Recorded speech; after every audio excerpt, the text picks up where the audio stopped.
നമസ്കാരം. അമേരിക്ക ഉപരോധ ഇളവ് പ്രഖ്യാപിച്ചതിന് പിന്നാലെ തങ്ങളുടെ കെട്ടിക്കിടക്കുന്ന അസംസ്കൃത എണ്ണ വിറ്റഴിക്കാൻ ചൈനയ്ക്ക് പുറമെ മറ്റ് രാജ്യങ്ങളുമായി ബന്ധപ്പെടുകയാണ് ഇറാൻ. ഇന്ത്യ ഉൾപ്പെടെയുള്ള ഏഷ്യൻ രാജ്യങ്ങളുമായി ബന്ധം പുനഃസ്ഥാപിക്കാൻ ഇറാൻ അതിവേഗ നീക്കം നടത്തുന്നതായിട്ടാണ് റിപ്പോർട്ടുകൾ പുറത്തുവരുന്നത്. ഔദ്യോഗിക പ്രഖ്യാപനത്തിന് മുൻപ് തന്നെ നാഷണൽ ഇറാനിയൻ ഓയിൽ കമ്പനി പ്രതിനിധികളും ഇടനിലക്കാരും ഇന്ത്യ, ജപ്പാൻ, ദക്ഷിണ കൊറിയ തുടങ്ങിയ രാജ്യങ്ങളിലെ പ്രതിനിധികളുമായി ചർച്ചകൾ തുടങ്ങിയതായിട്ടാണ് ബ്ലൂംബർഗ് റിപ്പോർട്ട് ചെയ്യുന്നത്. ഇറാന്റെ ഈ നീക്കത്തിന്റെ പ്രധാന കാരണം കെട്ടിക്കിടക്കുന്ന വലിയ തോതിലുള്ള എണ്ണ ശേഖരണമാണ്. അനലിറ്റിക്സ് സ്ഥാപനമായ വോർട്ടെക്സിൽ നിന്നുള്ള വിവരങ്ങൾ ഉദ്ധരിച്ച് ബ്ലൂംബർഗ് റിപ്പോർട്ട് ചെയ്യുന്നത്, ജൂൺ 22 വരെയുള്ള കണക്കനുസരിച്ച് ഏകദേശം 68 മില്യൺ ബാരൽ ഇറാനിയൻ അസംസ്കൃത എണ്ണ ടാങ്കറുകളിലായി കടലിൽ കെട്ടിക്കിടക്കുകയാണെന്നാണ് റിപ്പോർട്ടുകൾ. ഇതിൽ 80% എണ്ണയും എങ്ങോട്ടാണ് കൊണ്ടുപോകേണ്ടത് എന്ന കാര്യത്തിൽ വ്യക്തതയില്ല. അതിനാൽ തന്നെ വാങ്ങാൻ താല്പര്യമുള്ളവർക്ക് ഇത് ഉടനടി ലഭ്യമാവുകയും ചെയ്യും. ഈ എണ്ണക്കപ്പലുകളിൽ ഭൂരിഭാഗവും നിലവിൽ ഏഷ്യൻ മേഖലയിലെ സമുദ്രങ്ങളിൽ തന്നെ ഉള്ളതിനാൽ ഇവ വളരെ പെട്ടെന്ന് തന്നെ കൈപ്പറ്റാൻ ഏറ്റവും അനുയോജ്യമായ സ്ഥാനത്തുള്ള രാജ്യങ്ങളിലൊന്ന് ഇന്ത്യയാണ്. എന്നിരുന്നാലും ഇന്ത്യ ഇറാനിൽ നിന്ന് എണ്ണ വാങ്ങാൻ തയ്യാറാണോ എന്നതാണ് ഇപ്പോൾ ഉയരുന്ന ചോദ്യം. വർഷങ്ങളോളം ഇറാന്റെ ഏറ്റവും വലിയ എണ്ണ ഉപഭോക്താക്കളിൽ ഒരാളായിരുന്നു ഇന്ത്യ. എന്നാൽ അമേരിക്കൻ ഉപരോധത്തെ തുടർന്ന് ഇന്ത്യക്ക് ഇറാനിൽ നിന്നുള്ള എണ്ണ വാങ്ങൽ നിർത്തിവെക്കേണ്ടതായി വരികയായിരുന്നു. എന്നാൽ നിലവിലെ സാഹചര്യത്തിൽ ഇറാനിൽ നിന്ന് എണ്ണ വാങ്ങാൻ ഇന്ത്യ ധൃതി കാണിക്കുന്നില്ലെന്നാണ് സൂചന.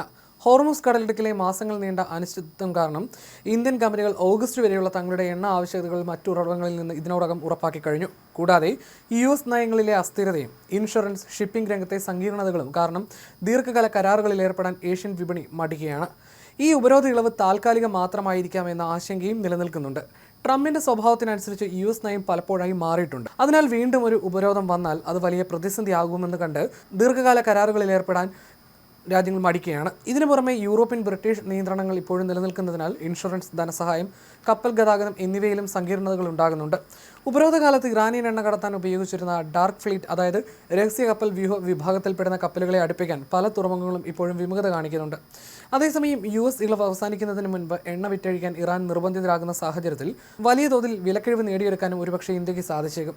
എണ്ണയ്ക്ക് പുറമെ ദ്രവീകൃത പെട്രോളിയം ഗ്യാസ്, പെട്രോ കെമിക്കലുകൾ, രാസവളങ്ങൾ എന്നിവയിലെ സഹകരണത്തിന് സാധ്യതയുണ്ടെന്ന് കെപ്ലറിലെ ലീഡ് അനലിസ്റ്റ് സുമിത് റിദോലിയ ചൂണ്ടിക്കാട്ടുന്നു. ഉപരോധ ഇളവുകൾ നീളുകയാണെങ്കിൽ 4 മുതൽ 8 ആഴ്ചയ്ക്കുള്ളിൽ ഇറാന് പ്രതിദിന ഉൽപ്പാദനത്തിൽ 1.6 മില്യൺ ബാരൽ വരെ വർധനവ് വരുത്താൻ സാധിക്കുമെന്നാണ് രാഷ്ട്രീയ നിരീക്ഷകനായ ഫൈസൽ അൽഷമേരി വ്യക്തമാക്കുന്നത്. എങ്കിലും ബാങ്കിംഗ് നിയന്ത്രണങ്ങളും സുരക്ഷാ ആശങ്കകളും നിലനിൽക്കുന്നതിനാൽ ഇറക്കുമതി ഘട്ടം ഘട്ടമായി മാത്രമേ ഒരുപക്ഷെ സാധ്യമാകുകയുള്ളൂ.